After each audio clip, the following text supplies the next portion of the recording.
What if a man could simply vanish from the sky, dissolving into folklore as if he were never there?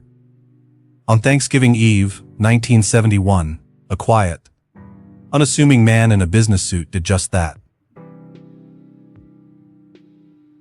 He boarded a Northwest Orient Airlines flight, ordered a bourbon and soda, and calmly informed a flight attendant that he had a bomb in his briefcase.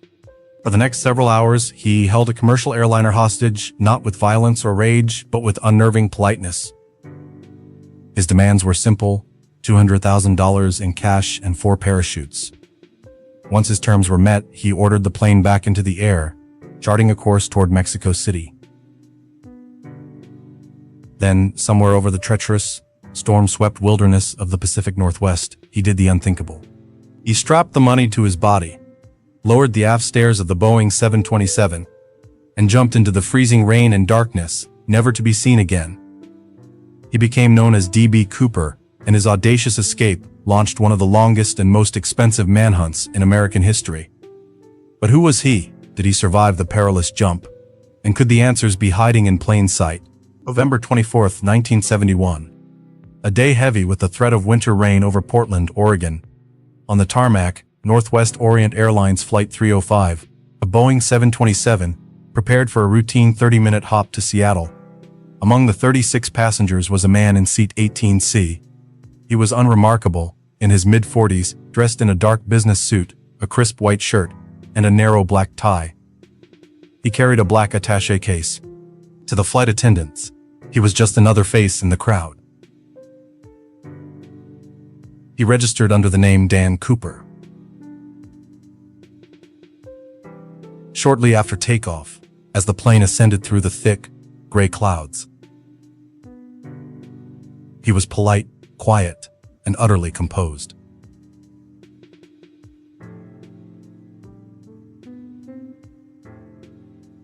There was nothing in his demeanor to suggest the chaos he was about to unleash. From the perspective of everyone on that flight, the journey was proceeding as planned. The hum of the engines was a familiar lullaby, the Pacific Northwest a sprawling carpet of green and gray below. But for the man in seat 18C, this was no ordinary flight. It was the opening act of a meticulously planned drama, and he was its sole author and star, flight attendant Florence Schaffner. Assuming the note was a lonely businessman's phone number, initially slipped it into her pocket. The man, Cooper, leaned toward her. "Miss, you'd better look at that note. I have a bomb." The words, spoken calmly, hung in the air. Florence retrieved the note. Its message was clear and terrifying. She sat beside him, as he requested. Cooper opened his attaché case just enough for her to see a startling assembly of red cylinders, wires, and a battery. There was no argument, no shouting. He was methodical, almost gentle in his menace. He dictated his demands, which Florence relayed to the cockpit. $200,000 in negotiable American currency, 4 parachutes, 2 primary and 2 reserve, and for the plane to be refueled in Seattle. He was specific, knowledgeable, and in complete control. As the captain informed the passengers of a minor mechanical issue, causing a delay, a silent, chilling tension gripped the crew. They were hostages to a man whose composure was perhaps the most unsettling part of the entire ordeal. The quiet passenger was now a hijacker. As night fell, Flight 305 circled Puget Sound for nearly 2 hours, burning fuel while authorities on the ground scrambled. The city of Seattle, a galaxy of lights below, was oblivious to the high-stakes negotiation happening in the sky above it.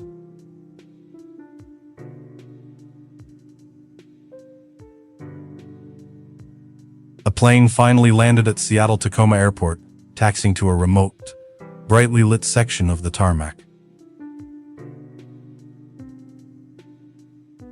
"We're hosfihodat. Brave Rayovlai. Bestavas naskipersta. Ifrikoro. Yellow. An FBI agent, disguised as an airline employee, braved the downpour to deliver a knapsack containing 10,000 $20 bills and the 4 requested parachutes. Cooper meticulously inspected the contents. Satisfied, he allowed all 36 passengers and Florence Schaffner to deplane. The faces of the released hostages were a mixture of relief and bewilderment as they stepped onto the wet tarmac into the harsh glare of the airport lights. They left Cooper and a skeleton crew behind. The first part of his audacious plan was complete. The plane, now lighter and refueled, sat like a coiled spring, ready for the next, even more mysterious, phase of its journey. At 7:40 p.m., Flight 305 was airborne again. Cooper's instructions were precise and peculiar. The plane was to fly towards Mexico City, but at a low altitude of 10,000 feet, with the wing flaps at 15 degrees, and the landing gear down a configuration that slowed the 727 to a crawl. Most critically, the aft staircase, a unique feature of the 727, was to remain lowered. The remaining crew, the pilot, co-pilot, and flight engineer, were ordered to stay in the sealed cockpit. They were flying blind, piloting a compromised aircraft into a stormy night, with a hijacker in the back.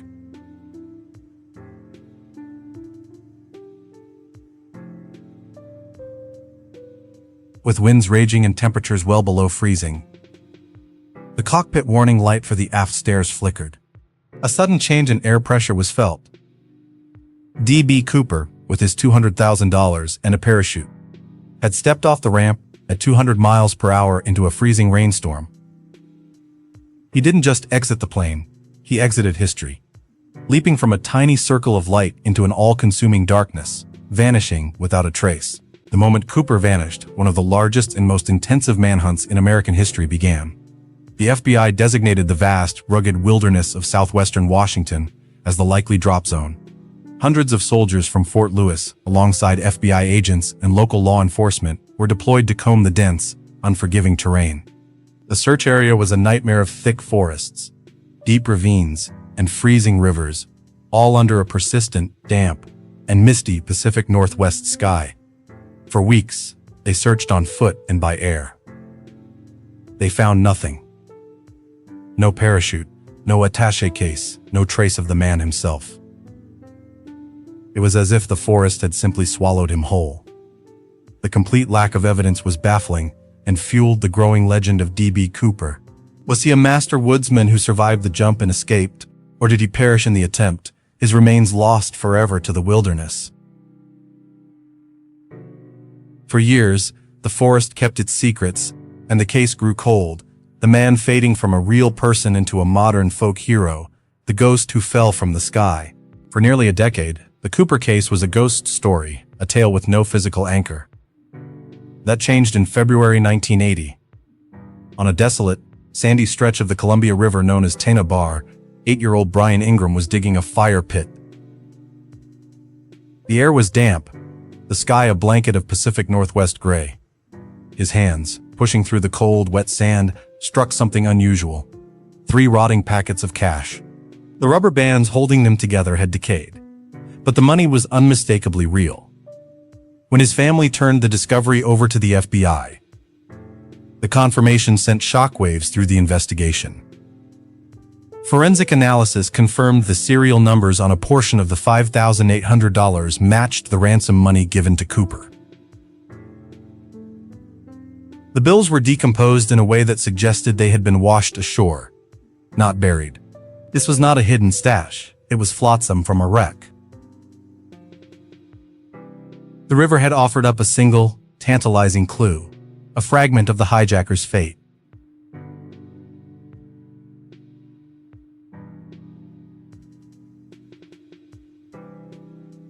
Did this mean Cooper perished in the jump, his treasure scattering in the current?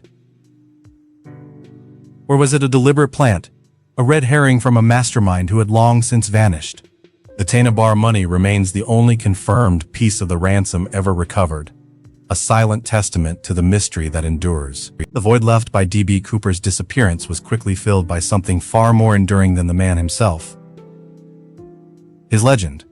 In the anti-establishment climate of the 1970s, he was not seen as a simple felon, but as a working-class folk hero. He was the guy who took on the system and won, a symbol of rebellion, who executed a daring plan and vanished into thin air.